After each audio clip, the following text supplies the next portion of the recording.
Hola, hola, muy buenos días, buenas tardes, buenas noches. Acompáñenme nuevamente a la lectura, a leer un nuevo capítulo más de Todos los ríos del mundo de Dorit Ravindyan.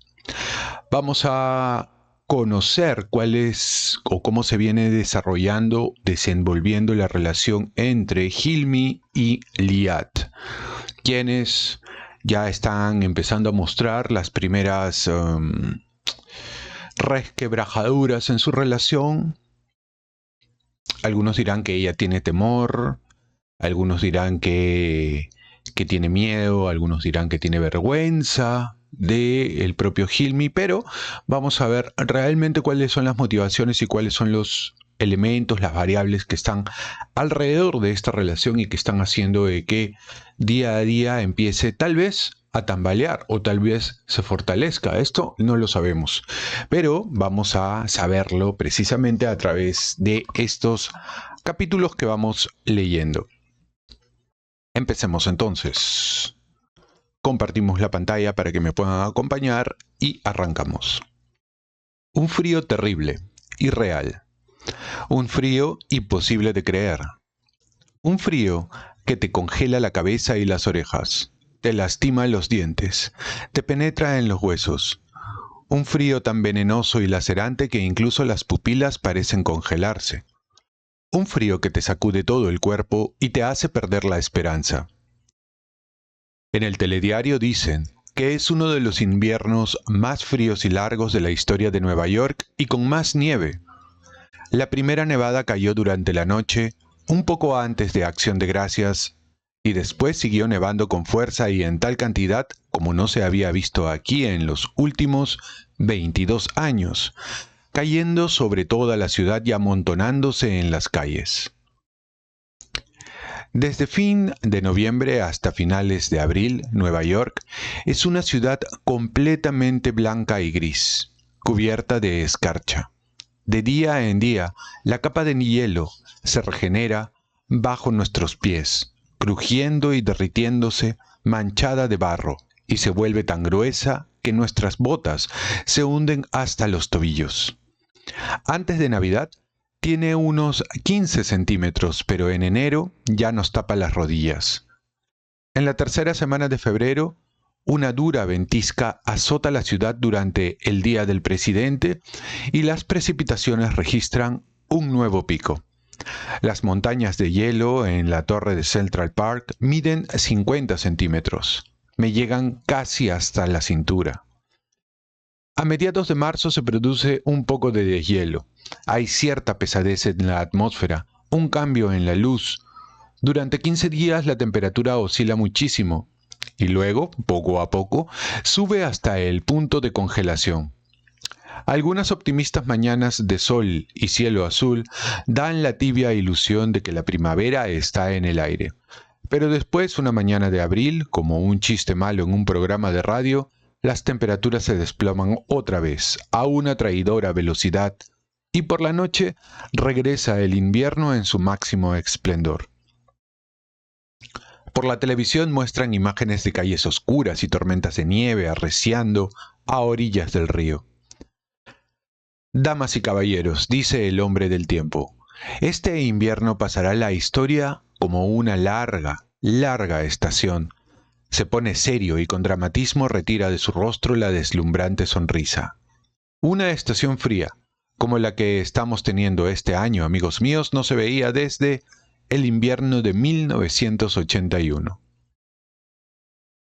A sus espaldas, un mapa con los promedios mensuales sobre una pantalla azul muestra números entre 5 y 19 grados Fahrenheit. Nosotros dos, moviendo los labios debajo de las mantas, nos ponemos a calcular en grados Celsius. Restamos 32 y dividimos por 2. El resultado es entre 7 y 15 grados bajo cero. Todavía convertimos dólares a shekels cuando queremos saber si algo es claro. Y nos parece que la única forma en que podemos tomar en serio estas temperaturas es convirtiéndolas a la única escala que conocemos, donde llegan a niveles muy por debajo de cero. El clima proporciona a los impecables meteorólogos de la televisión más tiempo en el aire y provoca alegría y espíritu de equipo entre los neoyorquinos más antiguos, como Andrew y Joy, que a nosotros, los recién llegados, nos resulta increíble. No podemos entender el orgullo que sienten por este invierno blanco con temperaturas que baten todos los récords, que encabeza los titulares y es tema de conversación en todas partes, como una nueva celebridad. Pero es una agonía, un motivo de llanto y continua frustración para nosotros, los que venimos de Medio Oriente, de la tierra de los veranos calientes y los inviernos simbólicos, inviernos fáciles, casi hipotéticos. Nosotros que hemos viajado desde el otro lado del planeta, desde el lugar donde el cielo es casi siempre azul y el sol sonríe 300 días al año, y la nieve es una rareza, un resplandor festivo que dura un par de días únicamente en las regiones montañosas y solo cada pocos años. Para nosotros, estos son meses de un frío intolerable, devastador, extenuante. Para nosotros, el frío es traumático, una sensación rara que sacude nuestros cuerpos incrédulos y a la que no nos podemos acostumbrar. El invierno baraja los naipes, mezclándonos tanto que ya no nos reconocemos. El frío helado nos hace lloriquear y mima nuestros continuos resfriados y la tos. Hilmi y yo nos parecemos más que antes. En este frío norteamericano, ártico y profundo, los dos somos del este, dolorosamente levantinos. Nuestra temporalidad en Nueva York, la desconfianza y el extrañamiento que hemos sentido a menudo hacia el estilo de vida americano, se agudiza con este clima espantoso. Pone de manifiesto hasta qué punto somos tan diaspóricos, hasta qué punto somos extranjeros en esta parte del planeta. Si nos habíamos considerado ciudadanos del mundo, espíritus universales, sin lazos de dependencia con sus idiomas maternos o fronteras políticas o distancias geográficas, si por un momento aquí nos habíamos sentido en nuestro hogar, habíamos tenido la sensación de pertenecer, de ser aceptados, y casi estuvimos tentados de creer que las posibilidades de esta ciudad realmente eran ilimitadas. Ahora, la sombra oscura del invierno, con su abrazo paralizante, nos recuerda que Nueva York no es solo un estado mental y que nosotros no somos más que cuerpos con una capacidad de adaptación ilimitada, no muy distintos de los de otras criaturas extranjeras traídas de las regiones australes y albergadas en el zoo del Bronx. La cabra tira al monte, el antílope blanco, la familia de los camellos dromedarios que vimos un domingo. Animales que, si no fuera por los invernaderos y los ambientes controlados que imitan sus hábitats naturales, no sobrevivirían en este invierno septentrional. Tenemos todos los sellos necesarios en nuestros pasaportes. Nuestros visados son válidos. Pero a veces nos parece que este invierno ha sido reclutado por las autoridades de inmigración y es tan rígido e inflexible como ellos, que con esa eficiencia americana, cortés e inaccesible, trabajan para proscribirnos de este país. ¿Qué provinciana fue nuestra tentativa por imponer el ciclo climático de Oriente Medio al calendario local? Qué ingenuos fuimos por desear la llegada del calor en marzo o abril, y qué optimistas para seguir diciéndonos que la primavera estaba a la vuelta de la esquina, por más que viéramos que todo a nuestro alrededor seguía congelado. Debajo de los calzoncillos largos y de los 2 pares de pantalones que Hilmi se pone, debajo de mis jerseys y de la chaqueta roja de esquiar que se deshilacha y se decolora cada día, temblamos todo el tiempo y nos castañean los dientes. Como 2 miserables yonkis sin su dosis, estamos sentados en nuestro banco de la esquina sudeste de Washington Square Park, bajo las copas oscuras de los árboles, y contemplamos con asco las ramas esqueléticas cubiertas de nieve. Luego, con una mueca lacrimosa, miramos la turbia palidez del chorrito de luz que impregna el cielo. Sin perder nuestra ingenuidad, seguimos saliendo bajo ese sol ficticio engañosamente brillante para sentarnos con ese frío detrás de la estatua de Garibaldi, frente al portal de piedra que forma un arco sobre la fuente vacía de cara al helado resplandor septentrional, con 2 girasoles ciegos. Cerramos los ojos desesperados y temblamos de añoranza por las dulces caricias de nuestro sol de invierno, dorado como una naranja por la lejana tibieza mediterránea que alimenta nuestras fantasías. Los días son cortos y oscuros. La luz de día es poco menos que un parpadeo gris pálido de anochecer que se desvanece en la tarde. Aterradores cielos plomizos se extienden como un techo bajo por encima de los árboles y una niebla sucia se mezcla con la blancura que todo lo cubre. No puedo más, gime Hilmi. La desesperación le arruga los párpados, apagándole la mirada.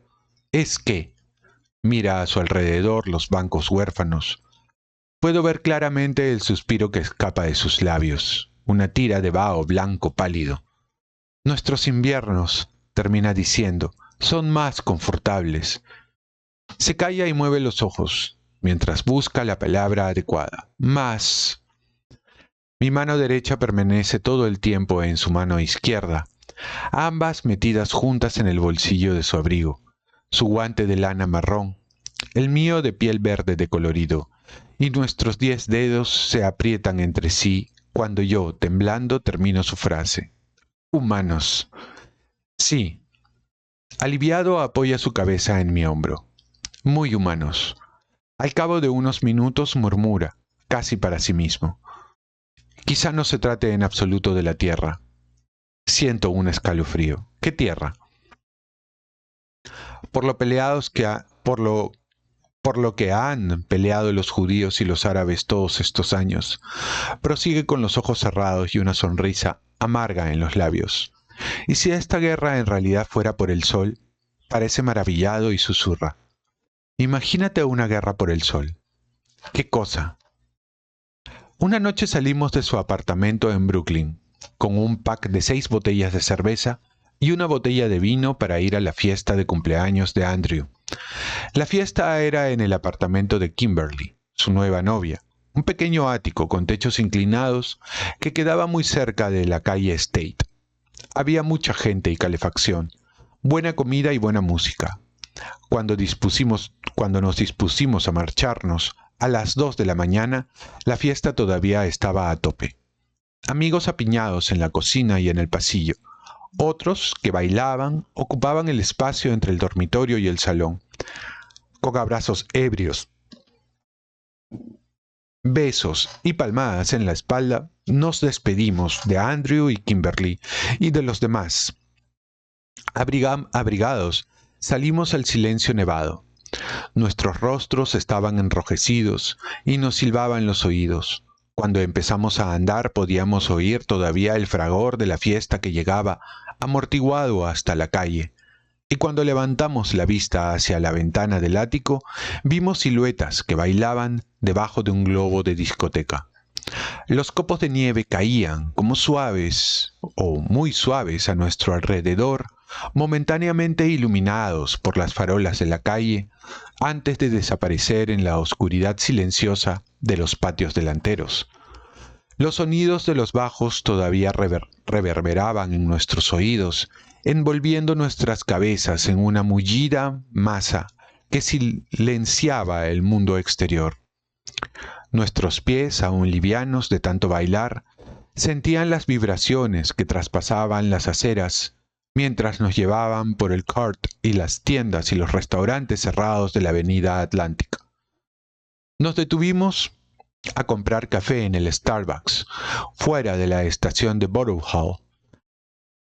Calentándonos las manos con los vasos de papel, subimos por la empinada escalera de mármol hasta el vestíbulo con columnas y nos sentamos en el jardín helado, frente a la fuente congelada, a esperar el tren de cercanías de las 3 que nos llevaría a casa de Hilmi. Dejándome llevar por un rapto de nostalgia, empecé a hablar de mi casa. Antes le había hablado de Israel. Me quejaba todo el tiempo por lo mucho que añoraba mi hogar, pero siempre había habido cierto temor y algo de culpa que me impedían decir más.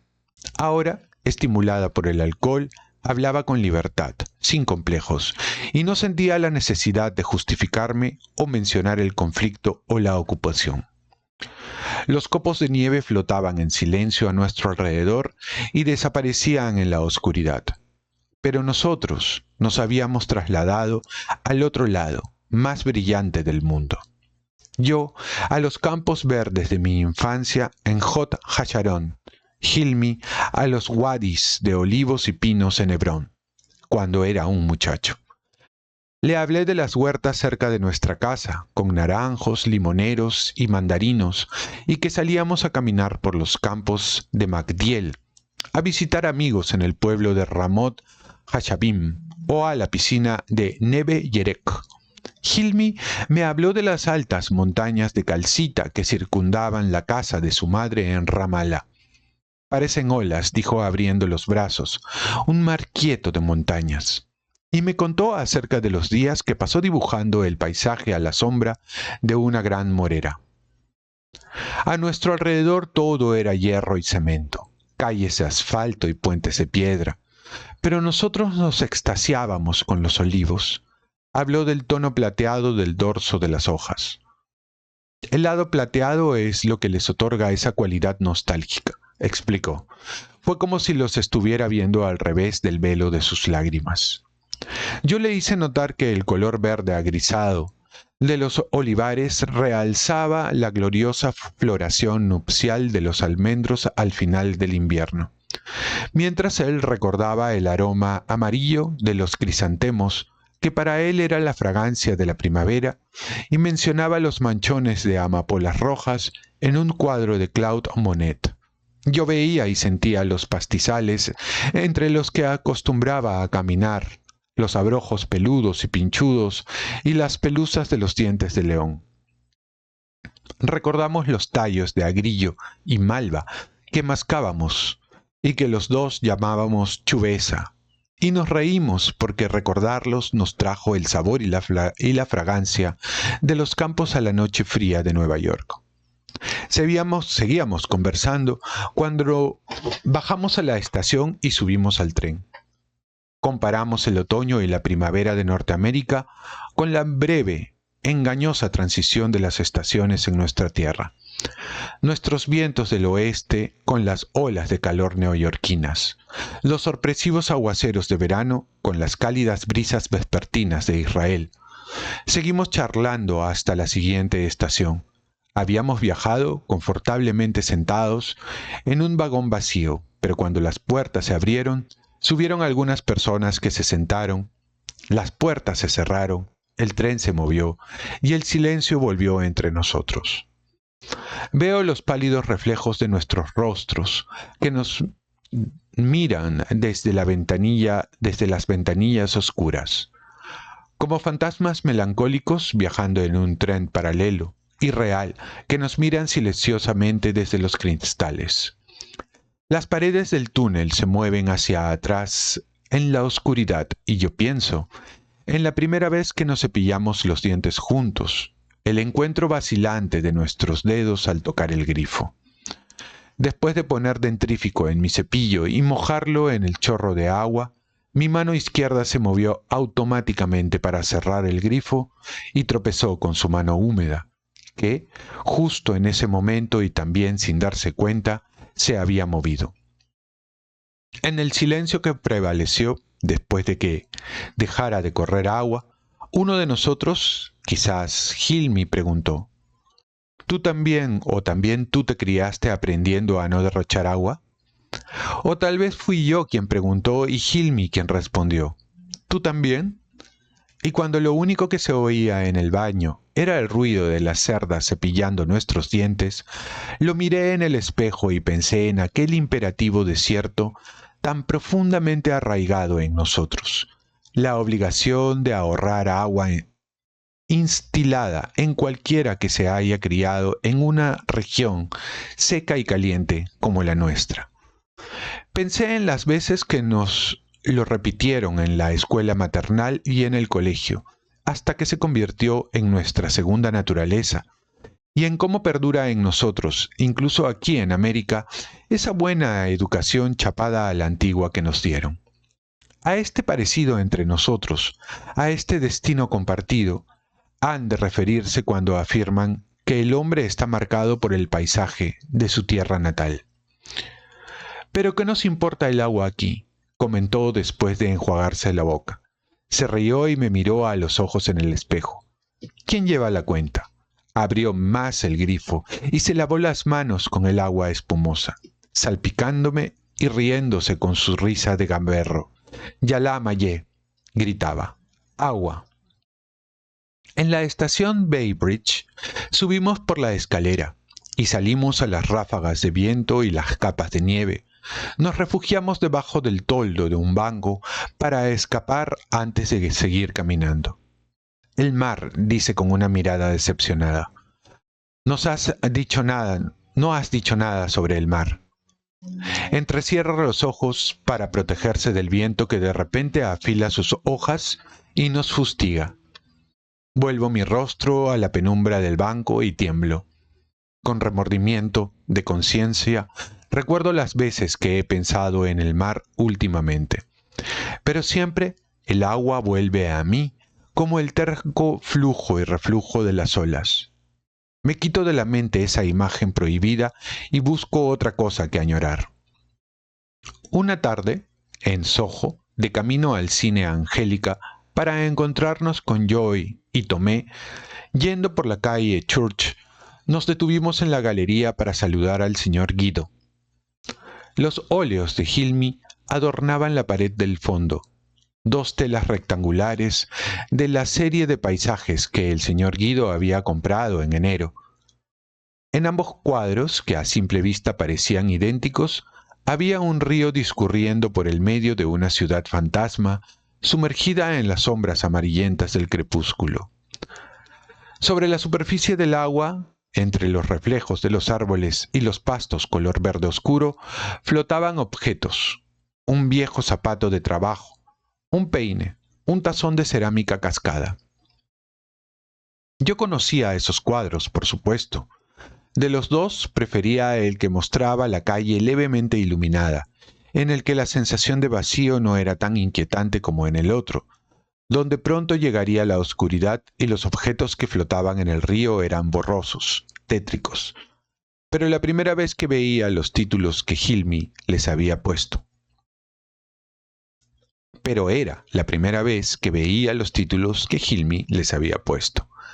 Leí las letras impresas encima del nombre del artista, la fecha y las dimensiones. Hindas 1 y Hindas 2. La débil luz que aún iluminaba las calles húmedas de Soho cuando salimos del metro se había desvanecido en el breve tiempo que estuvimos en la galería. Como en el cuadro de Hilmi, las sombras de la noche invernal envolvían el aire húmedo. Ya en la calle le pregunté qué significaba Hindas. «Es nuestra aldea». Se bajó la gorra de lana y echó un vistazo a derecha y a izquierda, preguntándose cuál era el este y cuál el oeste. «¿De dónde es mi familia?», señaló a la derecha. «¿Qué aldea?», me acerqué a él confundida. «Creí que erais de Hebrón». Pero en cuanto lo dije me acordé de las veces que él había mencionado la aldea, y yo no lo había entendido. Recordé que me había contado que cuando su padre era joven, los aldeanos lo llamaban señor Perfume, por su afición a las lociones para después de afeitarse. Y la broma que solían hacer él y sus hermanos cada vez que una brisa fresca de verano entraba en la casa y sus padres suspiraban profundamente y decían: «¡Ah, ese aire!». Y ellos lo imitaban con un «¡Ah, el aire de la aldea!». Hilmi asintió. En efecto, vivíamos en Hebrón, pero solo a partir del 67, cuando mis padres huyeron del campamento de refugiados de Jericó durante la guerra. ¿Huyeron? ¿Campamento de refugiados? No sé por qué, pero yo pensaba que él venía de una familia muy arraigada, una antigua dinastía hebronita con raíces profundas. Sabía que se habían trasladado de Hebrón a Ramala cuando él estudiaba en el instituto, pero Jericó no estaba muy segura. Eso quedaba por el valle del Jordán, ¿no? Me acordé de haber visto ese nombre indicado por la carretera cuando conducía en dirección al Mar Muerto. Entonces la aldea, me pregunté con la mirada puesta en los pies de los transeúntes. Gent, Gindas, ¿está cerca de Jericó? De golpe, sorprendido, se rió. No. Cuando se volvió hacia mí, vi pasar por su rostro una sombra de dolor. Nuestra aldea estaba al sur, de Lit. Lo dijo con deliberada lentitud, como si quisiera darme una pista. ¿Dónde ahora está vuestro aeropuerto? ¿Lot? Vale, llámalo Lot. Los cuadros, ahora lo entendía. El cuadro de los edificios abandonados bajo un cielo que se oscurecía adquiría un nuevo y turbador significado. Comprendía entonces a quién pertenecían los objetos en el río, el significado de esas posesiones perdidas que arrastraba la corriente. Supe que las preguntas eran superfluas, pero... Entonces, cuando se fueron de la aldea, ¿cuándo fue? ¿En el 40? Tenía que preguntárselo. Se fueron, sí. Rompió a reír y me miró fijamente. ¿1948? Por la noche, después de que yo y Tomé nos dejaran en la casa de Hilmi y nos encontráramos y nos encontramos otra vez solos en la cocina, le pregunté mientras llenaba con agua el hervidor. ¿Es a ese lugar donde tú querías regresar? ¿Querrías vivir allí un día si realmente pudieras volver? Cerré el grifo y me volví para mirarlo. ¿Dónde? ¿Gindas? Preguntó bostezando mientras cerraba la puerta de la nevera. Sí, donde antes estuvo Gindas. Ni hablar. Se encogió de hombros antes de salir al pasillo. Quizá mis tíos o mis hermanos mayores querrían regresar, pero yo no. Su voz me llegaba del lavabo. Ya te lo he dicho, Basi. Quiero vivir junto al mar. Aquí termina esta sección. Vamos a continuar con la siguiente sección del libro para darle más agilidad a la lectura. Pero un pequeño comentario. En esta sección que acabamos de leer, hay un momento de reflexión de parte de Liat, sobre todo, en torno a las cosas que los unen, ¿no? A las cosas que los unen en un escenario totalmente neutro, en un escenario totalmente distinto, que es Nueva York. Nueva York, muy al norte en los Estados Unidos, es siempre arreciado por una profunda tormenta de nieve que en cada invierno, y aparentemente cada invierno es más fuerte que el anterior. Y eso a gente que viene de esa zona de Oriente Medio, que es tan soleada, tan calurosa, tan, digamos, extrema en sus calores veraniegos, suele ser bastante duro, bastante fuerte para ese tipo de personas que vienen de esa zona de Levante. Y eso probablemente haya despertado en ambos una complicidad, es como un punto en común que ellos sienten y que los une, porque dentro de todo comparten el paisaje, comparten los frutos, comparten la agricultura, los tiempos y tal, son muy de esa zona. Entonces eso los une más, son recuerdos compartidos, recuerdos de niñez. Ya saben que los recuerdos de niñez suelen ser los más emotivos, los más emocionales, en muchos casos. Y ellos, si bien es cierto, en la historia tienen una pequeña diferencia de edad, es lo suficientemente corta como para que puedan sentirse cómplices de esos tiempos en donde ambos han coincidido de repente en el colegio, ¿no? E incluso el tema ese del agua, que lo han recordado como anécdota, en donde se lavaron los dientes por primera vez y ambos tenían esta necesidad de cerrar el grifo, el caño, como decimos acá en el Perú, y evitar que el agua se agote, porque eso es algo que lo tienen muy dentro, aparentemente dentro de sí. Cuidar mucho el agua, cuidar mucho los elementos que suelen ser escasos en esas zonas, ¿no? Entonces vamos a continuar leyendo a ver qué es lo que sigue luego de este capítulo. En este punto, como les digo, Liat aparentemente retorna y ve a Hilmi ya no de una manera tan apasionada, tan, digamos, incluso romántica, ¿no? Sino entra en adormecerse en esos espacios que son comunes a ambos, ¿no? Y que en muchas ocasiones también ayudan a que las relaciones se puedan solidificar, que se puedan fortalecer a través del tiempo. Así que leamos este nuevo capítulo y comencemos. La película comienza con los números en una pantalla, encima de un ascensor. La cámara sigue los números a medida que el ascensor baja. 4, 3, 2, 1, hasta que se para en la planta baja. Las puertas se abren y vemos al fotógrafo reflejado en el espejo. Tiene el cabello ensortijado y el cuerpo longilíneo de Hilmi. Viste tejanos y chaqueta de cuero marrón. Y cuando se acerca al espejo, vemos su nariz rotunda y sus cejas pobladas. Sus labios rojos, carnosos, esbozan la misma sonrisa familiar. Es Marwan, el hermano menor de Hilmi, usando la cámara DV8 que Hilmi le envió a Ramallah hace un mes. El ascensor sube y se para en el 9º piso. Los pasos de Marwan resuenan en el suelo de una oscura caja de escalera y su puño golpea una puerta. La puerta se abre. Ahora vemos a Omar, el hermano mayor, con la misma estructura facial, ancha, las aletas de la nariz bien delineadas, la frente alta, de unos 35 años, más bajo que Marwan, con el pelo rapado y un cuerpo pesado, morrudo. Pero la sonrisa de Hilmi también aparece en sus labios.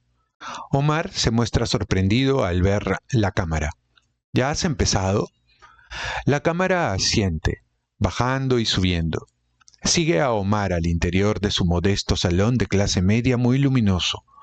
Un juego de sillones modernos, pantalla de televisión, plantas en macetas, cortinas, el sector para el ordenador, uno con objetos decorativos y adornos de estilo árabe, samovar y bandeja de cobre, bordados tradicionales, arabescos en la pared, un narguile. Atisbamos la vista a través de la ventana cuando la cámara pasa por ahí y se aleja deprisa, cegada por la luz del sol. Un paisaje abierto de montañas, terrazas de calcita y cielo azul. Una voz femenina que canta se oye más fuerte. Música pop árabe que viene de la cocina. Vemos a 3 chicas entre ollas y sartenes humeantes encima de la cocina. Una pica cebollas llorando y se encoge con suspicacia. La segunda, un poco gorda, levanta la vista de las entrañas de la nevera con curiosidad. Y la tercera sujeta contra su hombro a un bebé en pañales y le da palmaditas en el trasero. Marwan está haciendo una película para Hilmi. Se oye la voz de Omar al fondo, para enviársela a América. La mujer que llora mientras pica las cebollas es Widat, la mayor de las hermanas de Hilmi. Sonríe tímidamente mirando el cuchillo que tiene en la mano, turbada por la cámara. La segunda es Amal, la esposa de Omar, quien mira a la cámara y se alisa el cabello ondulado con coquetería. La tercera, la madre del bebé, es Farah, prima de Hilmi, que mira a Amal primero y luego a Widat. Y aquí vienen 4, 5, 6 niños interrumpiendo en la imagen con chillidos de alegría. La hija de Farah, los gemelos de Omar y Amal, el hijo y las hijas de Widat. Rodean a Marwan, saludando y tirándole de la manga, y luego lo empujan. Ayer Hilmi y yo miramos la película juntos 2 veces, riendo como loco y disfrutando con los rostros que aparecían en la pantalla. Me presentó a cada uno de sus hermanos, hermanas, cuñadas, sobrinas y sobrinos, asombrado al comprobar lo mucho que habían crecido los niños. Con el mando a distancia del DVD, cada tanto congela la imagen, luego rebobina y la vuelve a pasar, traduciendo para que yo entienda lo que dicen, riendo y explicándome los chistes.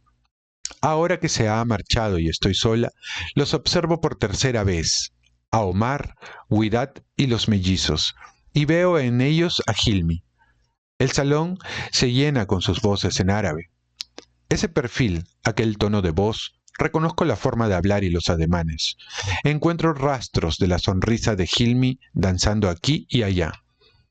Ahora que estoy sola me siento libre para recordar los rostros que yo había puesto a sus hermanos mayores y a su madre, a quien había imaginado como una mujer religiosa, de rostro serio y adusto, bajo el hijab negro. Me siento con la libertad de examinar mis pensamientos que ayer callé, las cosas que no deseaba recordar cuando Hilmi estaba aquí sentado a mi lado. Con libertad para ver cómo es realmente ese apartamento de Ramallah, que yo me había figurado oscuro, tétrico y sin muebles, un lugar donde todos ellos llevaban una vida extraña e inquietante. O así fue como me lo imaginé el mes pasado durante 4 espantosos días, cuando se atrasó mi periodo. Los nervios y el terror que sentí pensando que podría estar embarazada. El pánico, las noches sin dormir, cuando al final comprendí que ahora yo estaba realmente liada con él, perdida en una maraña de interrogantes sobre el aborto, la vida y la muerte.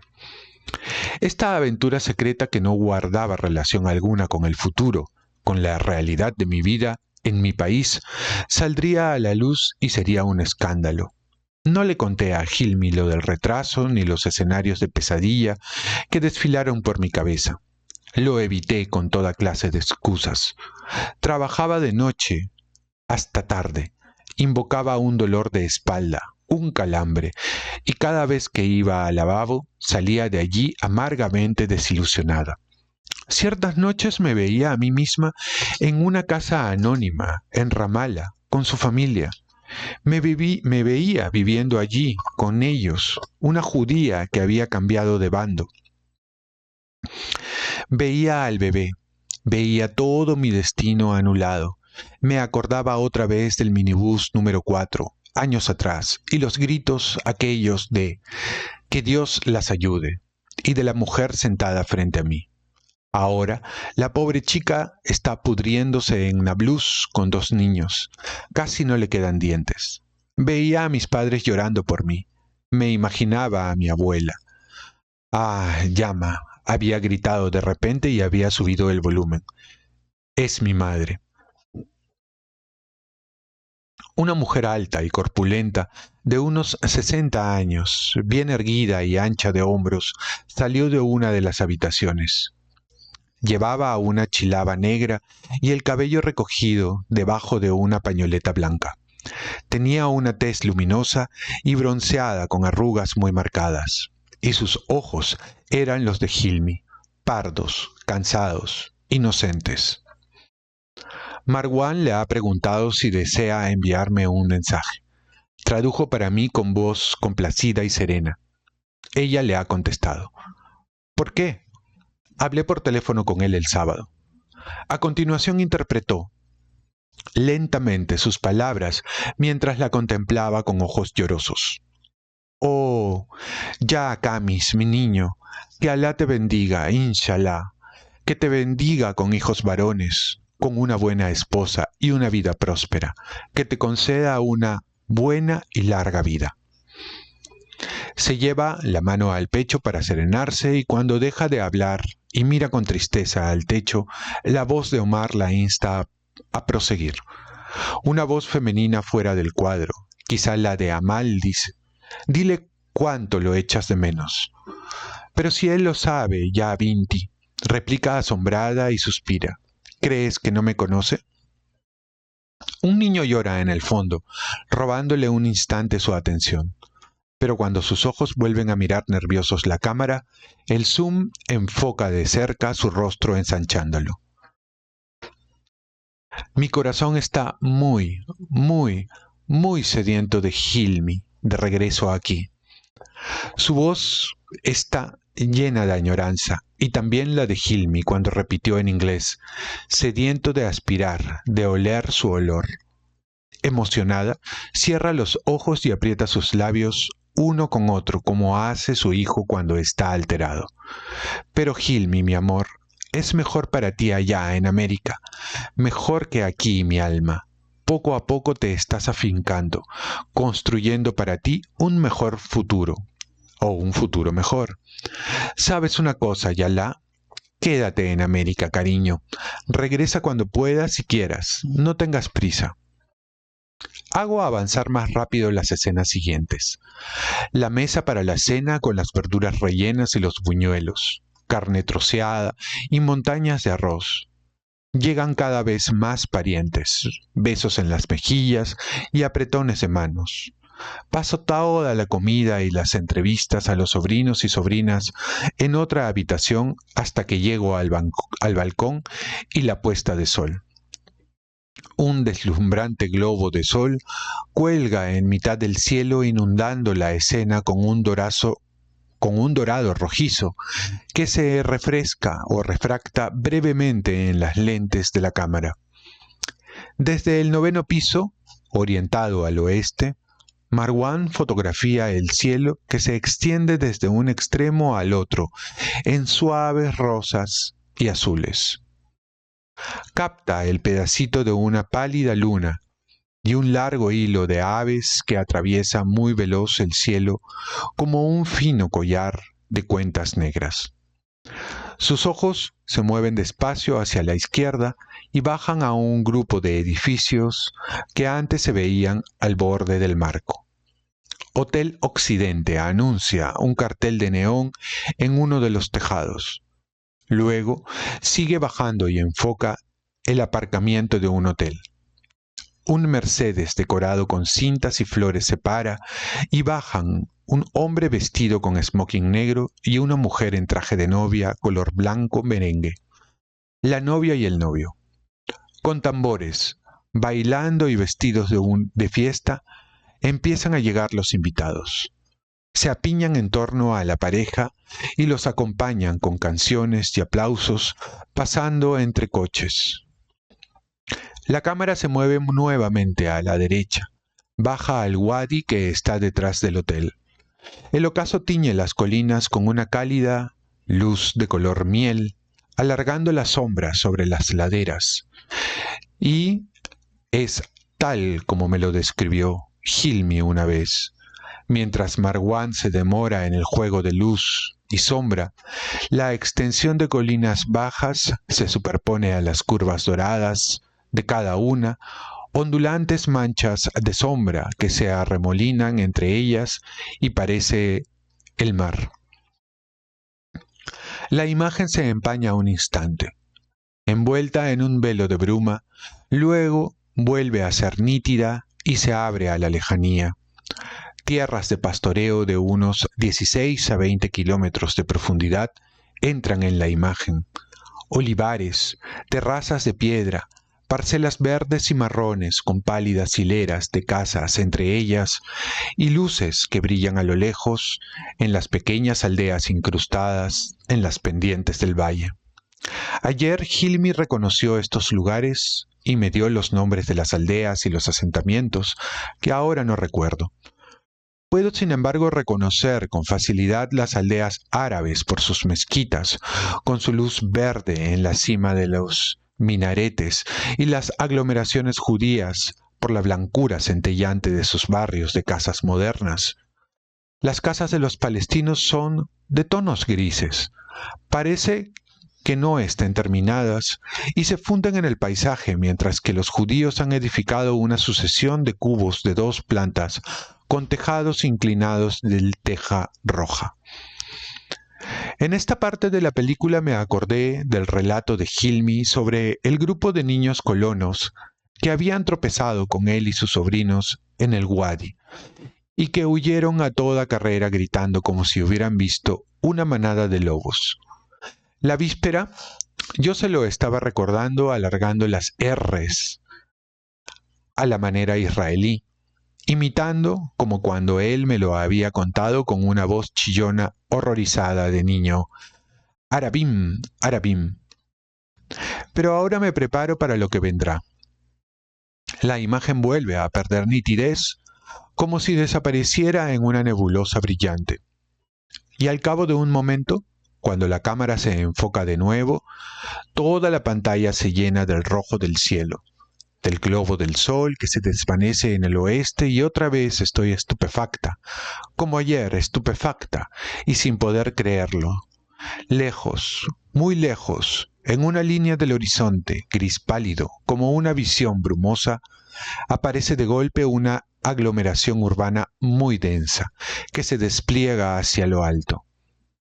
Desde el balcón de Ramala, la cámara de Marwan capta, ve muy claramente toda la costa, una parte de Gush Dan, los rascacielos de Tel Aviv, hasta la franja azul, centellante del mar. Y todo está tan cerca, tan extraordinariamente cerca, a 60 o 70 kilómetros, tan cerca que se puede tocar. Rebobino la película y congelo la imagen. Alucinada, dirijo mi mirada de norte a sur, de sur a norte. Viajo con los ojos de la mente por la autovía de la costa, la antigua carretera 4, y reconstruyo los carteles que indican las salidas a Rehovot y Rishon, LeZion, Ramleh y Lot, el aeropuerto Ben Gurión, Holon, Petash Tikva, Rosh HaYin. Retrocedo y abarco toda la masa de cemento gris azulado, la línea del horizonte de Tel Aviv, de sus suburbios que se desvanecen en la bruma, y me doy cuenta de que, como la imagen en la pantalla, mi mano que sujeta el mando a distancia también está congelada. Israel, tal como la ve Marwan desde el 9º piso de Ramala, parece una isla de extraordinarias dimensiones. Una majestuosa montaña de cemento que brota del mar con sus edificios, rascacielos y torres, como un solo bloque, como una ilusión óptica. Tel Aviv, inmensa metrópolis, salida de una película de ciencia ficción, se perfila en el horizonte. La cámara enfoca directamente los rascacielos, y yo desde aquí veo con claridad las torres Azrieli, orgullosas, imponentes, y la parte superior del Migdal Shalom. Llego incluso a discernir la chimenea de la central eléctrica Reding y los edificios en el cuartel general del ejército, el mástil con la bandera sobre el Ministerio de Defensa, el centro comercial al este de Ramat Gan. Y todo el tiempo, más allá de la inmensidad de la ciudad, envuelta en el resplandor del crepúsculo, estoy viendo la franja azul, casi dorada, del mar. Igual que ayer, cuando se me puso la piel de gallina, pienso de pronto en mi familia, mis sobrinos y todos mis parientes y amigos que están allí. ¿Dónde estaban cuando desde Ramala Marwan filmó esta puesta del sol? ¿Qué estaban haciendo? Esto me devuelve al día en que tendría yo 6 o 7 años. Me asomé por la ventana del apartamento de nuestros vecinos para espiar a escondidas el interior de nuestra propia cocina. Paralizada y fascinada por la novedad de ese punto de observación diferente, vi desde allí, sin que ellos me vieran, el perfil concentrado de mi madre lavando los platos y la nuca de mi padre que leía un periódico mientras comía sandía. De nuevo, como aquella vez, no puedo dejar de mirar con la misma sensación contradictoria un sentimiento de extrañeza y de proximidad, de culpabilidad y traición, una suerte de discreción ligeramente indecente. Qué extraño es eso, vernos así, desde el exterior por la ventana de los vecinos, vernos del lado oculto del espejo. Desde aquí en Nueva York, ver lo que ven ellos desde Ramala, apostarme en el lugar de ellos, en el balcón, como si fuera el monte Nebo y contemplar Israel cada día, ver los suburbios de Tel Aviv y nuestras vidas tal como se desarrollan del otro lado, una vida tan confiada, inconsciente y reflexiva. Cuán extraño y aterrador es constatar todo lo que ellos pueden ver desde allá. El sol declina un poco más a cada instante, sangrando llamas en el mar. La cámara de Marwan sigue a otra bandada de aves migratorias por el cielo. Escolta lentamente ese hilo oscuro teñido de escarlata por el resplandor del crepúsculo. Pero mis ojos siguen fijos en la parte inferior de la pantalla, escudriñando la línea de tejados de los edificios de Tel Aviv, que se tornan más grises.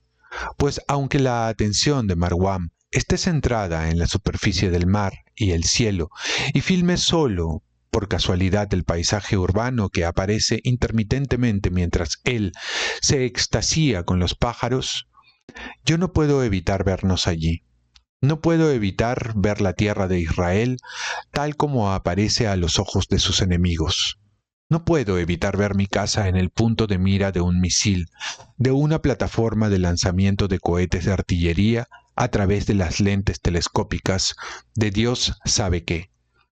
Me es imposible no darme cuenta de hasta qué punto todo allá es realmente expuesto. Es tan vulnerable. Es imposible no tomar conciencia de la brevedad de las distancias, de la promiscuidad.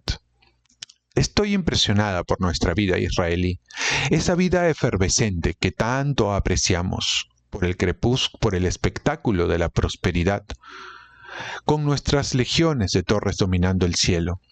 Esta visión me provoca como ayer un escalofrío que me recorre la columna vertebral al imaginar la envidia, la rabia, el odio con que nos están mirando desde esta posición estratégica.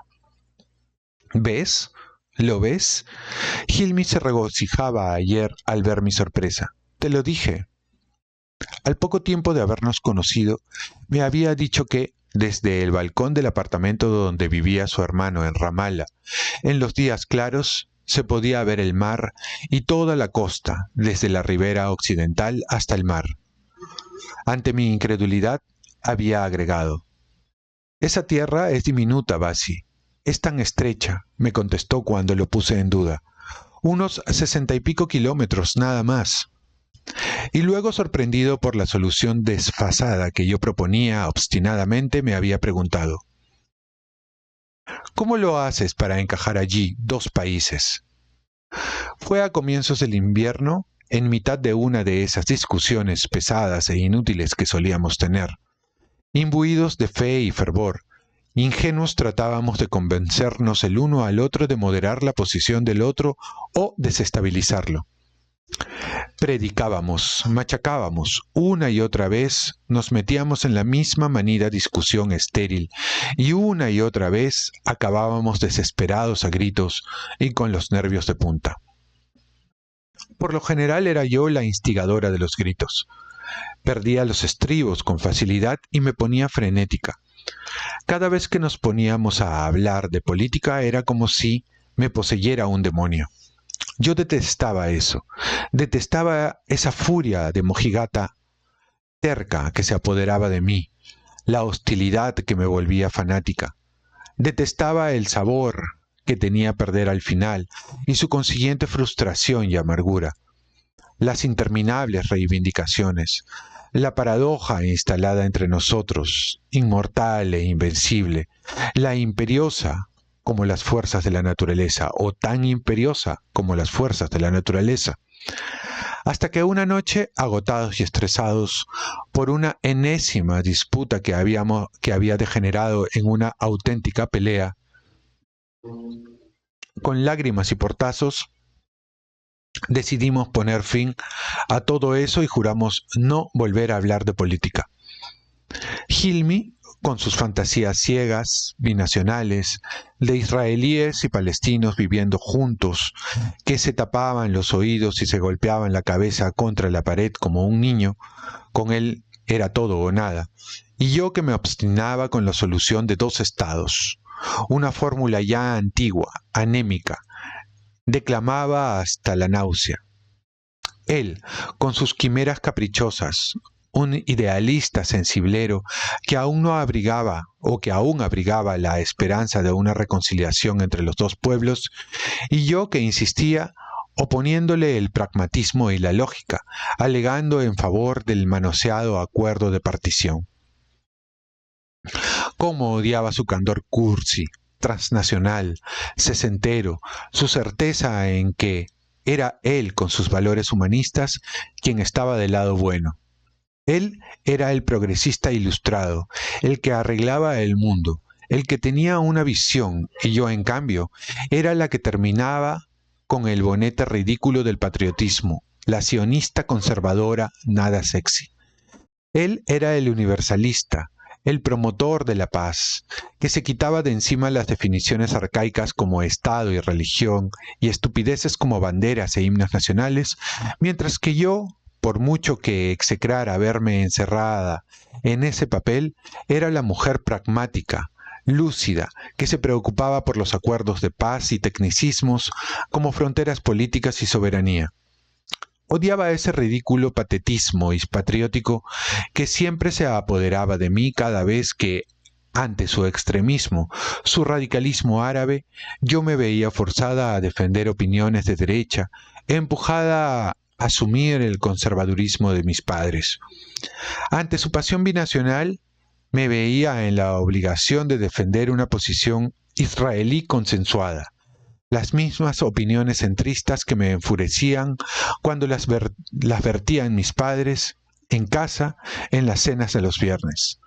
Allá, mientras por televisión transmitían las noticias del fin de semana, mi hermana y yo nos peleábamos con nuestros padres y más tarde también con Mika, que pensaba como ellos. Para nosotros, o para nosotras, la cuestión de los territorios ocupados era el origen de todos los problemas y maldecíamos al gobierno de derecha, a los colonos. Pero aquí en Nueva York, de pronto yo hablaba como ellos, defendía, justificándola, la política israelí. Y de todas las personas que habitan en el mundo era precisamente con Hilmi con quien no podía estar de acuerdo en nada. Y yo detestaba eso. No entendía cómo nosotros, tan próximos uno del otro, tan enamorados, fracasábamos de modo sistemático en lo mismo que, desde hacía tantos años, todos los demás habían fracasado. Y yo me detestaba por detestar tanto. A Hilmi, la situación, a mí misma. Había recurrido a todos los argumentos conocidos. Lo bueno que sería para todos la creación de un Estado palestino independiente al lado del Estado de Israel. Los palestinos merecían vivir con dignidad, bajo su propia bandera y con su gobierno propio. Decía que la frontera que definía su libertad, su independencia, sería también la frontera que definiría nuestra seguridad, nuestra tranquilidad y nuestro equilibrio interior. Y si lo deseo es ante todo porque soy sionista, aclaraba, y porque me preocupo por nosotros. ¿Qué va a pasar si las cosas continúan así? Probaba invocando el bien, probaba invocando el mal, alegando que si nuestra generación no llegaba a encontrar un compromiso, si no nos poníamos de acuerdo sobre unas fronteras claramente establecidas, mientras aún era posible, entonces no quiero ni pensar en el camino sembrado de catástrofes porque tendremos que transitar. Hilmi volvía a levantar la cabeza conmovido. Se mordía los labios, sacudía su melena ensortijada y poseído de una especie de fe ardiente quijotesca, se ponía de pie y me explicaba con paciencia que en efecto había 2 naciones en esta historia, pero desgraciadamente una sola tierra. Y este hecho, por muchas fronteras, muros de separación, obstáculos y barreras que se levantaran, no se podía modificar. Esa tierra es una sola tierra, Basi. ¿Cómo lo formulaste tú una vez? ¿Te acuerdas? Al final, todos los ríos desembocan en el mismo mar. Ya no es posible compartir esta tierra de manera justa, porque todos los recursos de que dispone se entrecruzan y son interdependientes. Ni el suelo, ni el agua, ni los santos lugares tampoco, porque viven todos concentrados en la misma ciudad. Hilmi repetía cada vez que la realidad en la que nosotros vivíamos era ya binacional, como los cielos, los paisajes que pertenecían a las dos naciones. Estamos pegados con cola unos con otros, dijo entrelazando los dedos de ambas manos y apretando con fuerza. ¿Qué podemos hacer? Somos inseparables de vosotros. Luego abría los ojos, alzaba las cejas, y 3 arrugas aparecían en su frente y me preguntaba si en el fondo de mi corazón yo no sabía que un país binacional era inevitable, que terminaría siendo establecido cuando nosotros tuviéramos 60, 80 o estuviéramos muertos. Entonces, ¿por qué no ahora que estamos vivos? ¿Por qué dejar que las cosas ocurran con violencia, propiciadas por una catástrofe? Entonces, ¿dónde está? ¿Dónde? Enséñamelo, la línea verde. ¿Por dónde pasa? ¿Por aquí? Me había preguntado ayer. Congelé la imagen. Me levanté del sofá para ir hasta el costado derecho del televisor y sobre la pantalla tracé con el dedo una línea horizontal en dirección al valle entre las colinas. Por allí, volvió a preguntar Hilmi. Miré de cerca el paisaje de aldeas y asentamientos, como si en alguna parte, entre las sombras del anochecer y las luces encendidas de las casas, yo esperase de veras encontrar una línea verde. El trazado real de una frontera señalada con una línea de puntos, como en los mapas. «Es aquí», le oí decir a mis espaldas. Me volví y entonces vi que se golpeaba la cabeza con el dedo, más o menos aquí. Además de Omar, Widad y Marwan, Hilmi tiene un hermano y 2 hermanas que no aparecen en las películas. Sanaa se ha quedado a vivir en Hebrón con su marido e hijos. Lamis, farmacéutica en un hospital, reside en Amán con su familia. Y Wasim, que está cursando la licenciatura en Ciencias Políticas y Derecho, vive en Berlín. A principios de marzo, 3 semanas después de la llegada de la película de Ramallah, Wasim viaja a Estados Unidos. Aterriza en Washington con una delegación de estudiantes y a su regreso pasa por Nueva York y se queda unos 8 días. El parecido físico entre Hilmi y sus hermanos, que me fascina en el video, me impresiona aún más cuando conozco a Wasim. Tiene 33 años, 5 más que Hilmi, pero no es únicamente la altura, la corpulencia y los rasgos faciales, sino también su voz, con esa cadencia igual a la de Hilmi. No, lo siento, no soy Hilmi, me interrumpe cuando una tarde, en sostén y en medias, frente al armario abierto, llamo para verificar la dirección del restaurante y empiezo a protestar porque no tengo nada que ponerme para ir a cenar. Se está duchando, prosigue Wasim, con esa misma voz que reconozco tan bien. ¿De parte de quién, por favor? Oh, soy Liat, balbuceo. Pensé que era... Ah, sí, Liat. Dice con tono de que está enterado, pronunciando mi nombre de forma muy marcada, con una curiosidad no disimulada. Soy su hermano, Wasim. 2 horas después, delante del Andalus Cuisine en Tribeca, nos estrechamos la mano, vestido con una chaqueta elegante, un jersey negro de cuello de tortuga, un pantalón a la moda y zapatos y cinturón elegantes. Wasim es la versión sofisticada, chic de su hermano, que está entre nosotros dos, sonriendo orgulloso, con los cabellos revueltos, como siempre, con sus tejanos y sus All Stars. Tiene la mano derecha apoyada en la espalda de Wasim y con la izquierda, a través de la tela del vestido, enlaza mi cintura. Los rizos de Wasim son cortos y brillan por el fijador que se ha puesto. Lleva gafas de montura muy fina, está bien afeitado, y cuando me da 2 besos en las mejillas, se desprende de él un perfume a loción para después de afeitado.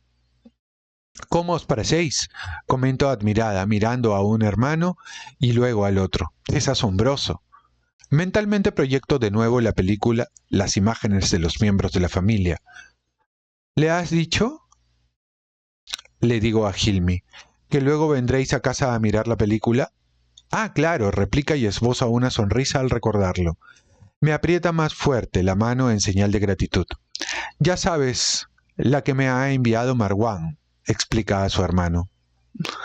Wasim arquea las cejas por encima de sus gafas. ¿En serio? ¿Podemos verla en tu casa? Claro, contesto. Y esta misma noche, si quieres, si no estás muy cansado.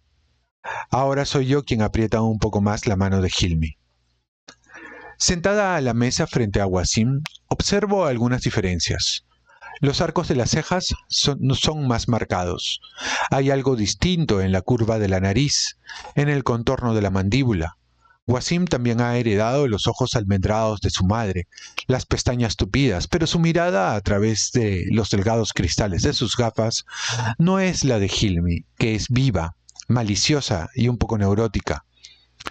Un aire de desaprobación flota en el rostro de Wasim, una insatisfacción que le tuerce ligeramente la comisura de los labios, una expresión de intranquilidad que permanece aún cuando sonríe. Carraspea. Liad me examina a través de sus gafas y carraspea de nuevo. Es hebreo, ¿no? Ah, sí, confirmo, incómoda por la torpe traducción que me dispongo a proporcionarle. Significa algo así como, eres mía. Wasim se inclina hacia adelante para oírme mejor. ¿Eres mía?, repite. ¿Me perteneces?, pregunta alzando la vista del mantel. Sí, pero suena mejor en hebreo. Se toca el pequeño brillante que lleva en el óvulo. Interesante. Hilmi sonríe sorprendido. ¿De veras? ¿Tú eres mía? Me apoyo en el respaldo de la silla con cara de ofendida. Pero si te lo dije, lo regaño. ¿No te acuerdas? ¿Cuándo me has dicho algo parecido? No me acuerdo. Tú nunca te acuerdas de nada. Eres mía. Su voz resuena junto a mi oreja y me besa en el cuello. Mía, mía. La mirada de Wasim, que observo brevemente por encima del hombro de Hilmi, parte vacilante tras un camarero que deambula entre las mesas. Le pregunto a mi vez por el significado de su nombre. Me aparto de Hilmi y me paso la mano por la parte donde me ha besado. ¿Qué significa? Pero la atención de Wasim está ahora puesta en Mahmud, que ha vuelto del lavabo y toma asiento a su derecha. Mahmud también es parte de la delegación de estudiantes de Washington. Es doctorando en la Universidad de Birzeit. Tiene 30 y pocos años, es tímido, rollizo y lleva perilla. Transcurren unos minutos y llegan Sinaf y Christian, que nos abrazan calurosamente y nos dan besos disculpándose por el retraso. Sinaf es una vieja amiga de Widat, la hermana mayor de Hilmi y Wasim. Se conocen de la época en que las dos familias vivían en Hebrón y eran vecinos. Ella también tiene unos 30 años. Es bonita. Su padre era palestino y su madre inglesa. Es profesora en un instituto privado de Staten Island. Y Christian, su marido británico, es pediatra. Cuando Hilmi llegó a Nueva York hace unos años, Sinab y Christian eran las únicas personas que él conocía. Ya me había hablado de ellos a comienzos del invierno, el día que me anunció que viajaba a Staten Island, a encontrarse con una pareja amiga. En los años 80, el padre de Sinab había ocupado un cargo importante en la dirección militar de la OLP. Un comando israelí lo asesinó en el Líbano cuando Sinab tenía 13 años. Por eso se excusó entonces Hilmi.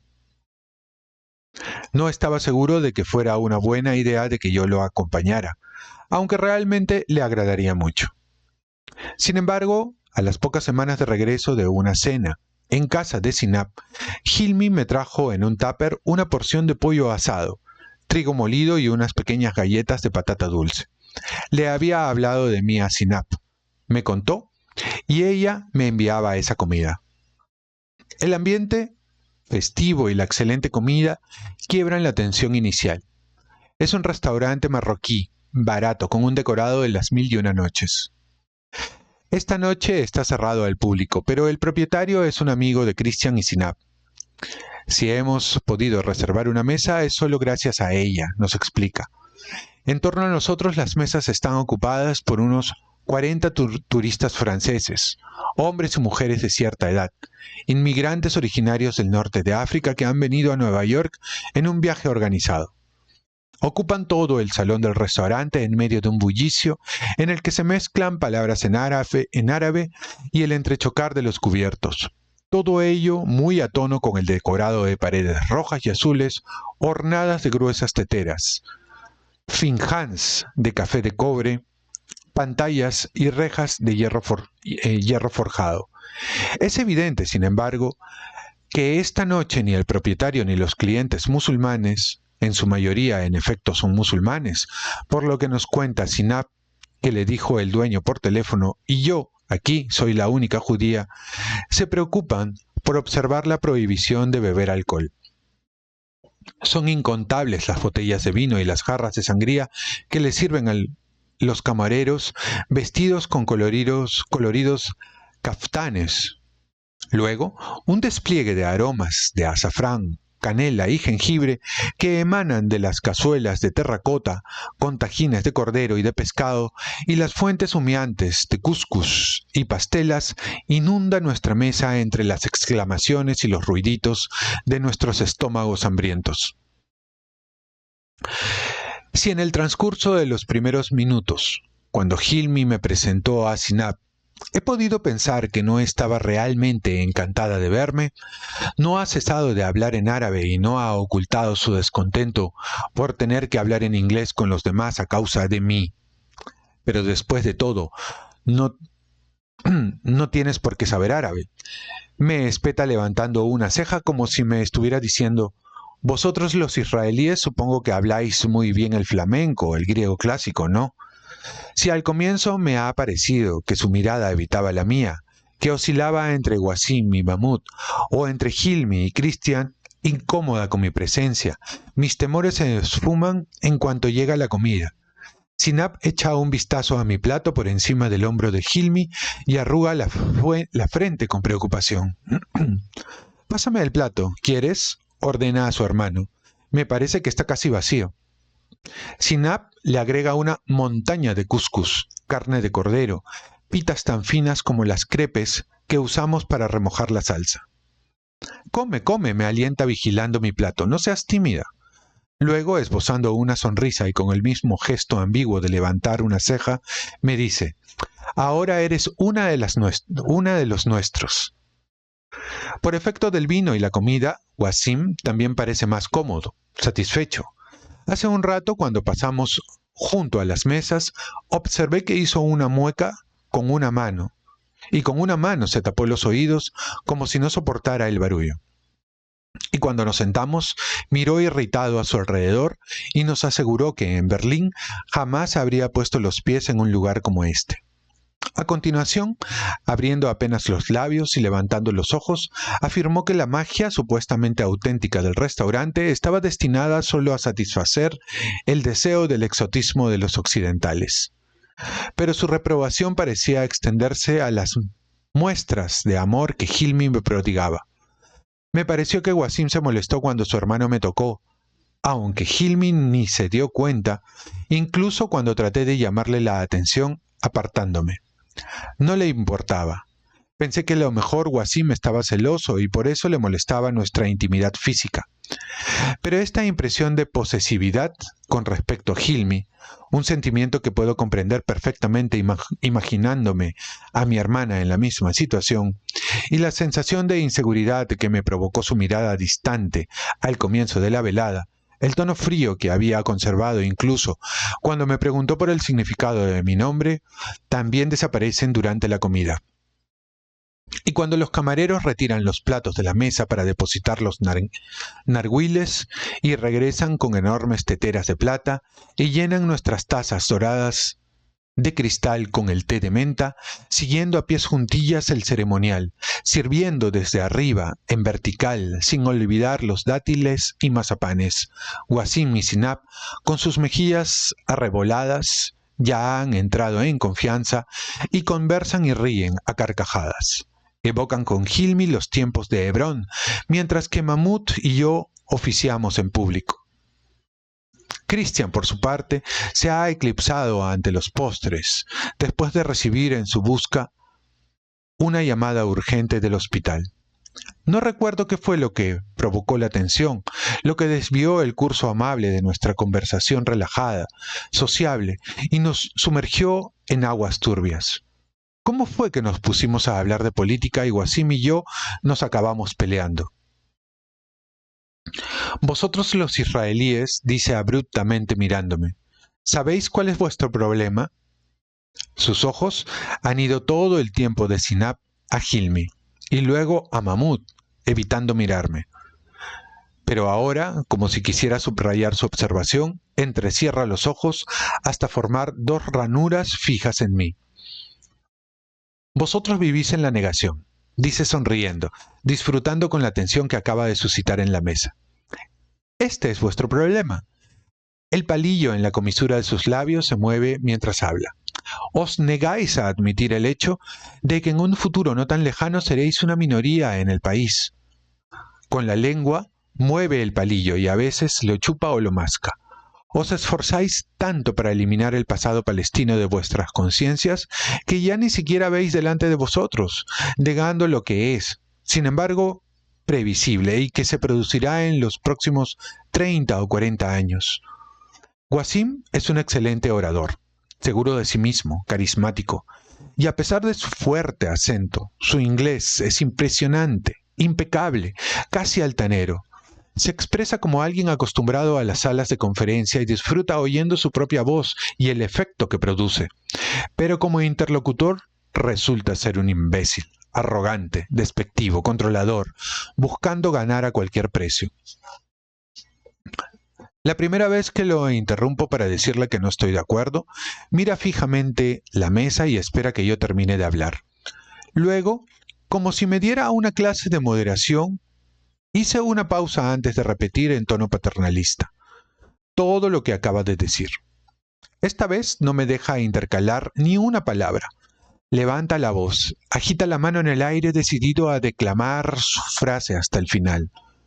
Por momentos hace un gesto dramático de indignación, como si mis malos modales lo dejaran mudo, y mira a su alrededor buscando en el salón del restaurante otros testigos de mi afrenta. Se quita el palillo de la boca y examina la punta roída con una mirada pretenciosa. Porque incluso dentro de las fronteras de 1967, como decís vosotros, incluso allí habrá un Estado binacional.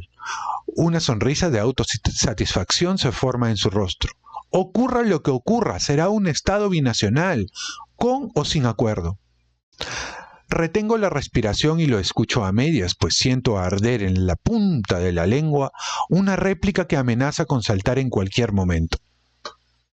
Y como he dicho antes, prosigue, es cuestión de simple lógica, una cuestión demográfica, para darse cuenta de que en 2020, en menos de 2 décadas, las dos poblaciones tendrán el mismo tamaño. Me concentro en el movimiento de sus labios, del palillo, en busca de una señal de que está por concluir, una coma o un punto y así poder intervenir. Y no solo en el interior del país. El principio de soberanía democrática común se aplicará inevitablemente en toda la región. El palillo está en su mano y su lengua busca a alguna miga suelta, desde el mar hasta el río. Pero ¿cómo puede ser? Acabo de detectar la brecha para interrumpir su discurso. ¿Cómo se puede aspirar a un Estado pacificado e imaginar semejante democracia común cuando en realidad, trago saliva, respiro, en realidad las fuerzas nacionalistas extremistas no hacen más que fortalecerse continuamente? Abro grandes los ojos y miro a Sinab y luego a Mahmud. Cuando entre vosotros, ante la presión de la presencia israelí en los territorios, el fanatismo religioso se impone en todas partes. Mi voz ahora es más fina, más alta, un poco forzada, casi suplicante. Y en Israel, de intifada en intifada, la derecha tiene cada día más adeptos. Sinab me mira con preocupación. Mahmoud apoya la mejilla sobre una mano y me observa con curiosidad. Y a mi izquierda, con la cabeza gacha, concentrado en la botella de vino, Hilmi me escucha. Declaraciones como estas, digo reprimiendo el temblor de mi voz, sobre el retorno de los refugiados, la visión de un solo Estado, insisto apoyándome la mirada bondadosa de Sinab, no hacen más que empujar a los israelíes más a la derecha, pues demuestran a los sectores moderados de Israel que los temores de los conservadores son justificados y que en realidad el verdadero objetivo de los que apoyan la creación de un Estado palestino es el desmantelamiento del Estado de Israel. Aterrada levanto el tono. Y eso, sí, eso vosotros habéis comprenderlo. Cálmate, me digo, y bebo un poco de vino. Respiro. Porque eso es lo que despierta en nosotros el peor de los miedos, el peor de todos los traumas. También me ocurría cuando discutía con Hilmi. Ese horrible patetismo que se apoderaba de mí. Me sentía de pronto investida de una responsabilidad política decisiva, como si llevara sobre mis hombros nada menos que el futuro del Estado de Israel, el destino del pueblo judío y sus futuras generaciones. Todo dependía de mí, de lo que yo dijera, y esta vez también. Si yo era capaz de aportar un argumento crucial, indiscutible, haría cambiar de opinión a este palestino testarudo.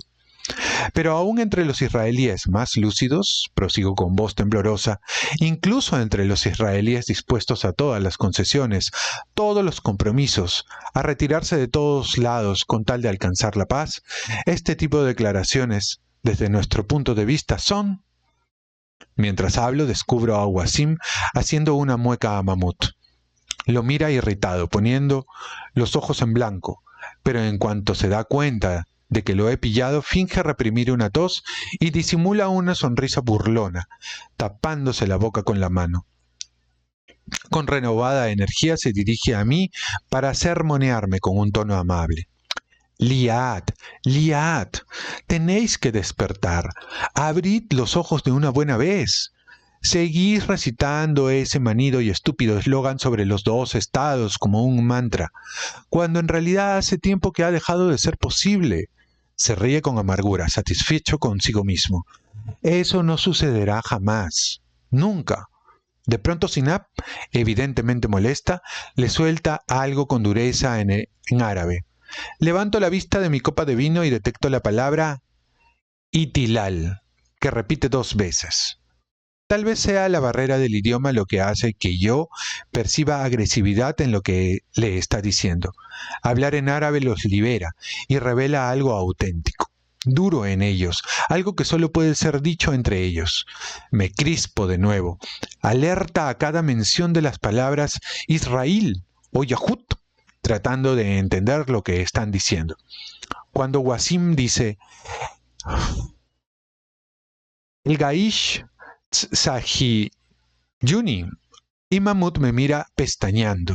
Miro a Hilmi y rozo el dorso de su mano a fin de que me ayude a comprender. Pero está mirando a Wasim, transfigurado por sus palabras. Es como un niño en presencia de su hermano, un chaval débil, una sombra admiradora, y no se digna a volverse ni una sola vez. Al comienzo Hilmi estaba de mi lado. Incluso cuando se hizo evidente que sus opiniones eran similares a las de su hermano. Yo sentía su respaldo y su mano debajo de la mesa tratando de calmarme. Cuando de pronto los ánimos se caldearon y Wasim empezó con su discurso beligerante. Hilmi había reaccionado tratando de calmar mi furia y de mediar entre nosotros, solicitando a Sinab para que lo ayudara a cambiar de tema y distender la atmósfera. Pero llegó un momento en que volvió a hundirse en su silla y renunció. Incluso se volvió complaciente. Apenas participaba en la discusión, Se limitaba a escuchar con la cabeza gacha, asintiendo de vez en cuando. Su mano ya no buscaba mi muslo debajo de la mesa. Cuando lo miro de soslayo y le toco la mano con la esperanza de llamar su atención, termina por responder con expresión ausente, los párpados semicerrados, y suspira lleno de compasión por lo que su hermano está diciendo en árabe. Wasim vuelve al inglés, a gritos, como si hubiera estado esperando la señal. No, Sinaf, no. La ocupación de los territorios no acabará nunca. Me lanza una mirada provocadora para asegurarse de que lo estoy escuchando. Vas. La ocupación es ahora irreversible. Dice y coge otro palillo. Lo suelta con la punta de los dedos como si fuera un alfiler. Irreversible como lo son los asentamientos judíos distribuidos por Gaza y toda la ribera occidental. Irreversible como las carreteras, las tierras y las fuentes de agua que el colonialismo israelí roba sistemáticamente al pueblo palestino. Irreversible como... ¿Irreversible?, exclamo furiosa, y todos me miran. ¿Tú qué te crees? Irreversible como pueden ser irreversibles 40 años de dominación militar y de represión. No, realmente estoy tratando de entender, insisto. ¿Un retorno a las fronteras de 1967 es imposible en tu opinión? Pero retroceder 50 años, volver a una historia sin fronteras, persiste en ignorarme. Y como he señalado antes también, eso no es irreversible. También dentro de Israel, prosigue Wasim, como si no me oyera pinchando el aire con su palillo, la tasa de reproducción de la población árabe israelí es otra realidad irreversible. Cuando Hilmi justificaba la idea binacional, siempre se apoyaba en un pasado remoto y nostálgico. Evocaba los olivares, los pozos de agua, las historias de 1948. Pero Wasim, más tortuoso, más realista, clama que está dispuesto a pagar el precio histórico y a soportar otras 2 o 3 décadas de ocupación y sufrimiento, porque sabe que a largo plazo la paciencia de los palestinos será recompensada y que el rechazo permanente de los palestinos a firmar un acuerdo de paz se justificará por sí mismo. Confía en la tasa natalidad árabe y se limita a esperar. Pero quizá, más que su arrogancia abyecta, más que su temperamento vengativo, es su visión tenebrosa del futuro y el miedo a que pueda tener razón lo que me enfurece y me incita a seguir porfiando con él. Sigue perorando. Y año tras año la realidad demuestra que esta idea anticuada de los dos estados, el plan de partición del 48, es una solución que podría ser objeto de debate, pero que hoy ya no es válida, ya no refleja la profundidad del conflicto, ni la del embrollo, ni las complejidades creadas en el terreno. ¿Habré bebido demasiado? Verifico el vino en mi copa, la segunda de la noche. Cuando bebo un sorbo se me escapa un suspiro sarcástico y Mahmoud alza las cejas con curiosidad. Y por eso es tan simple y lógico, ¿no? Hilmi, cauteloso, trata de quitarme la copa de vino. Quizás no es. Hilmi, déjame hablar, le digo apartando su mano. A estas alturas todo me da igual. El patetismo tembloroso que me sube a la garganta, mi voz que grita incontrolable. ¿Y quién me dará garantías al respecto, Tú, apunto con el dedo a Wasim. ¿Tú vas a garantizarme que una vez derrotado el nacionalismo sionista no tendremos en su lugar un nacionalismo árabe triunfante y vengativo, ebrio de su victoria? Hilmi se acerca un poco más y siento su mano por mi espalda. Pero eso también me da igual. Ahora se despierta, justo ahora se le ocurre, lleva allí sentado toda la noche como un golem, sin decir una palabra, sin siquiera tomarse la molestia de poner a su hermano en su lugar, dejándome sola. Sí, sola, y ahora decide intervenir. Me quito de encima su brazo. Déjame en paz. Y secándome con las manos las gotas de saliva que tengo en los labios, miro a Wasim y lo increpo. Te lo pregunto en serio, ¿cómo puedes asegurarme que no cambiaremos una opresión por otra? Una ocupación por otra. Doy un puñetazo en la mesa.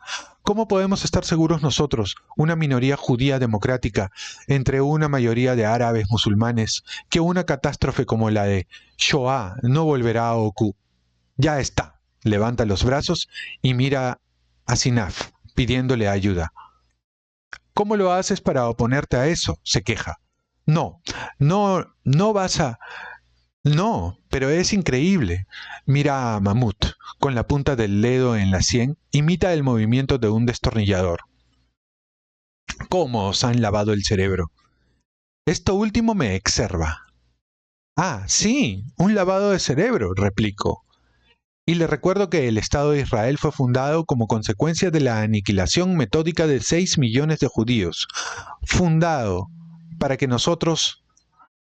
sobre las ruinas de un pueblo expulsado de su tierra, para que nosotros los judíos pudiéramos asumir nuestro propio destino y devorar al mismo tiempo el destino de algunos millones de palestinos. El aseo de señoras también está iluminado con lámparas marroquíes con pantallas triangulares rojas y violetas. Hay velas encendidas, espejos con marcos dorados en las paredes, pétalos de rosas blancas desparramados alrededor de los lavabos, como en el cuarto de baño femenino, intimista de un palacio oriental de cuento de hadas. Salgo del retrete y cuando me aliso el vestido compruebo que me tiembla la mano. Tengo los hombros caídos, pero gracias a los zapatos de tacón alto que me he comprado hoy, entré en una tienda, me los probé y los compré, pagué por ellos $160, me veo más alta y elegante, me acerco un poco más al espejo, me retoco el rímel y el delineador negro. Tengo la nariz roja, el cabello despeinado y en medio de este decorado chillón mi cara parece más larga, como golpeada, pero tengo que controlarme. Respiro hondo, abro el grifo, dejo caer agua en mis manos. El brillo del esmalte rojo de las uñas, la manicura que me hice cuando fui a la peluquería, estos zapatos elegantes, todo parece burlarse de mí. Mira de lo que ha servido todo este esfuerzo que has hecho para impresionarlos, para agradar a sus hermanos y amigos. Me acerco más al espejo para borrar las aureolas grises en las esquinas de los ojos y el rojo irritado de las mejillas y los párpados.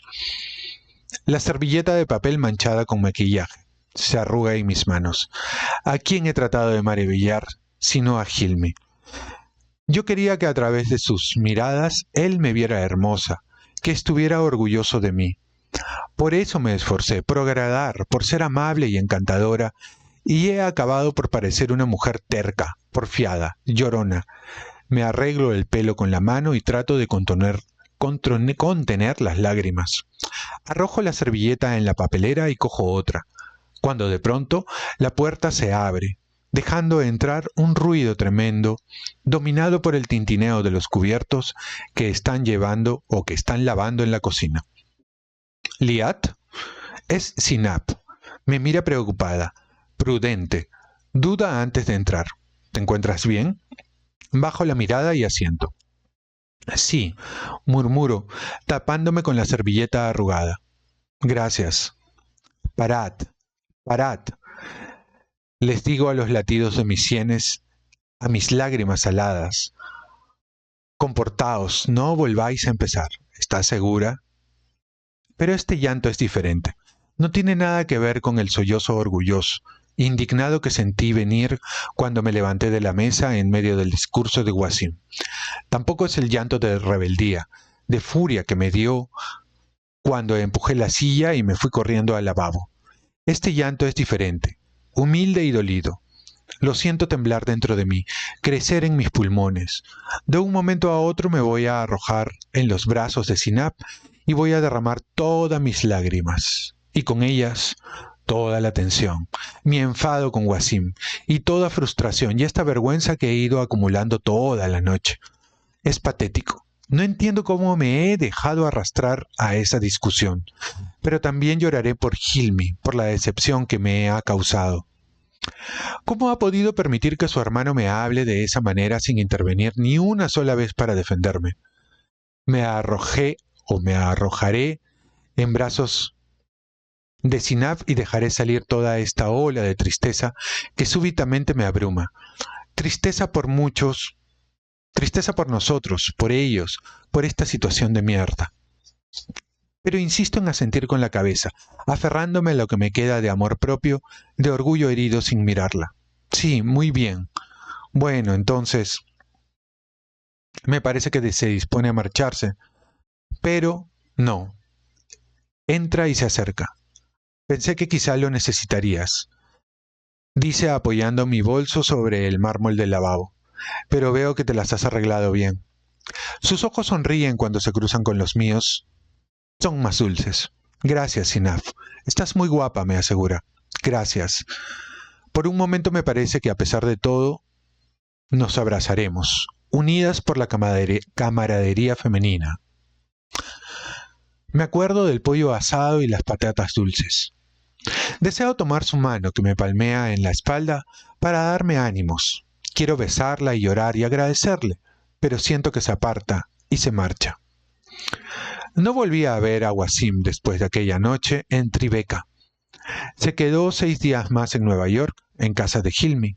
Tampoco vi a Hilmi, privada de su presencia por primera vez desde que nos habíamos conocido 3 meses antes. No solo no nos vimos, sino que hasta que Wasim regresó a Berlín, tampoco hablamos por teléfono. Más tarde me contó que, la primera noche, Wasim había dormido en el sofá, en el taller, pero después, como sufría de dolor de espalda, durmió con él en su cama. Mahmoud, en cambio, se alojó en el hotel de Chelsea. Por las tardes recorrían los 3 juntos la ciudad. Visitaron el Empire State, quisieron ir en barco hasta la Estatua de la Libertad, pero el embarcadero estaba cerrado y cogieron un ferry hasta a Staten Island. Yo me había retirado nuevamente sin siquiera despedirme de Hilmi. Después de que Sinap abandonara el aseo, me escabullí a la calle. Llamé a un taxi y me marché a casa. Sinap le dijo a Hilmi que me había visto partir. Pero cuando él se levantó para salir a buscarme, le aconsejó que debía dejarme tranquila. Se quedaron en el restaurante hasta la 1:30 de la mañana. Insistí mucho para que Hilmi me contara lo que había dicho después de que me levantara de la mesa llorando. Wasim dijo que yo era una malcriada, testaruda y narcisista. Según él, yo estaba enamorada de mi identidad nacional victimista, como por otra parte lo estaban todos los israelíes. Había conocido a muchos como yo en Berlín, en el campus. Sinap consideraba, sin embargo, que Wasim había ido demasiado lejos al atacarme de esa manera, y que se lo había dicho sin pelos en la lengua. «¿Pero tú, no dijiste nada?» Guardó silencio. «¿Ni una palabra?» Dije que Sinap tal vez tenía razón, y que él hubiera podido. ¿Tal vez? Le dije que había estado un poco duro conmigo. ¿De acuerdo? ¿Qué queríais que le dijera? No contesté. Es mi hermano, Basi. Hacía 4 años que no lo veía, y era mi invitado. Los dos callamos. Wasim puede ser un poco idiota a veces, pero Wasim es tu hermano. Sí. Al día siguiente de la cena, Hilmi llamó por teléfono cerca del mediodía. Por la voz adiviné que acababa de despertarse. Esperaba, dijo, que yo hubiera llegado bien y aguardó un momento a que yo respondiera, pero luego se despidió diciendo que llamaría por la noche. Ese día me quedé hasta tarde deliberadamente trabajando en la biblioteca y cené sola. Al día siguiente, cuando llamó y preguntó, «Basi, ¿estás ahí?», me quedé mirando el contestador, escuchando su silencio suplicante, pero no contesté. Al anochecer, sin embargo, le envié un correo electrónico rogándole que no me llamara más y me dejara en paz. Ya hablaremos cuando se marche tu hermano. A la mañana siguiente, Hilmi respondió con una sola palabra: Beseder. Los primeros 2 días no cesé de pelear con él mentalmente. Le reprochaba que se hubiera quedado ahí sentado como un imbécil, que no interviniera para poner a Wasim en su lugar, que no me hubiera defendido. Se me llenaban los ojos de lágrimas y me ponía furiosa cada vez que me acordaba. Pero con el transcurso de los días, cuando las llamadas cesaron, y por la noche, sola, yo me sentaba en el sofá frente al televisor, empecé a entender mejor lo que realmente había sucedido. Hilmi había querido vengarse de mí. Quiso que yo experimentara lo mismo que había experimentado él, como si me dijera: tú, desde el día que te conocí, eres antes que nada fiel a tus padres, a tu familia, a tu tribu. Y bueno, ahora aquí yo estoy rodeado de los míos. De manera que, a la hora de la verdad, Hilmi había optado en favor de su identidad primera, auténtica, abandonándome para colocarse junto a sus hermanos a la hora de la verdad. Hilmi había vuelto a ser uno de ellos, igual que yo. Muy bien, vamos a dejar aquí este capítulo y vamos a hacer un pequeño comentario. Bien, este capítulo está bien interesante. Es bien interesante porque a la hora de la hora, pienso yo, a la hora de la hora, a ver, son las religiones las que fundan las naciones. Luego, con el paso de los años, viene ya los estados liberales, ¿no? Y toda esta doctrina que nos hereda Tocqueville, nos heredan los ilustrados, en donde las naciones poco a poco van siendo reemplazadas por los estados liberales, por todo el conjunto de leyes. Pero fundamentalmente las naciones son fundadas por religiones. Y eso a la hora de la hora no se puede apartar. Más todavía en dos naciones que son tan arraigadas, tan fuertes, como la nación palestina, que es árabe, musulmana, y la nación judía. Entonces, brota de todas maneras esto, y más todavía cuando ambas están enfrentadas y están en guerra, una guerra que en el fondo es una guerra religiosa, brota a la hora de que hay enfrentamientos, que hay algún tipo de desacuerdo en una pareja. Va a brotar de alguna manera, por alguna brecha, por algún resquicio, va a salir. Y ellos no lo pueden evitar, no lo pueden evitar. Y ambos, por más que pretendan erigirse como muy cosmopolitas, me refiero a Hilmi y a Aliad, por más que pretendan erigirse como gente que ya ha superado esas viejas rencillas del pasado y ahora están en Nueva York, que es de alguna forma la capital del cosmopolitismo mundial, eso aparece. Y cuando la tribu viene, la tribu de tu país de origen, tu familia además, va a salir. Tienes que ser muy superado. Tienes que ser muy... tener una inteligencia emocional, una muy cultivada virtud de la prudencia para guardarte el orgullo, no decir nada, quedarte callado y entender que de repente no es el mejor lugar, ni el mejor ambiente, ni el mejor timing para hablar de política. Y menos si estás con alcohol encima. Liat encima ya se había empujado por lo menos 2 copas o 3 copas de vino y estaba con toda la elocuencia a flor de piel. No lo podía evitar. Menos todavía si te das cuenta que te has arreglado tanto para una cita, cuando estás queriendo impresionar a tu novio, cuando estás queriendo impresionar a tu pareja, y sabes además que eventualmente puede aflorar en los otros también algún tipo de reproche identitario.